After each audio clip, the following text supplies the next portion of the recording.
সর্বশেষ আপডেট আন্তর্জাতিক অঙ্গনে এবং যুদ্ধের সংবাদে আপনাদেরকে স্বাগতম। এবার প্রথম ড্রোনবাহী যুদ্ধ জাহাজ উন্মোচন করেছে ইরান।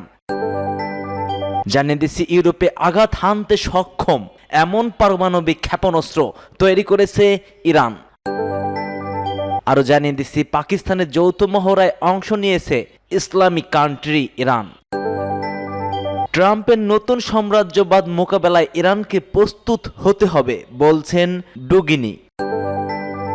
এবং সর্বশেষ জানিয়ে দিচ্ছি, গাজার মাথায় ক্রেন পড়ে 2 ইসরায়েলি সেনা নিহত হয়েছেন।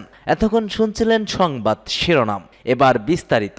তবে তার আগে কে কোথা থেকে আমাদের ভিডিওটি দেখছেন ও শুনছেন জানিয়ে দিন কমেন্ট সেকশনে। একই সঙ্গে কমেন্ট করে জানিয়ে দিন আপনার মূল্যবান মতামতটি। আর ভিডিওটি ভালো লাগলে অবশ্যই একটি লাইক করবেন। পরবর্তী আপডেট পেতে চ্যানেলটিকে সাবস্ক্রাইব করার অনুরোধ রইল।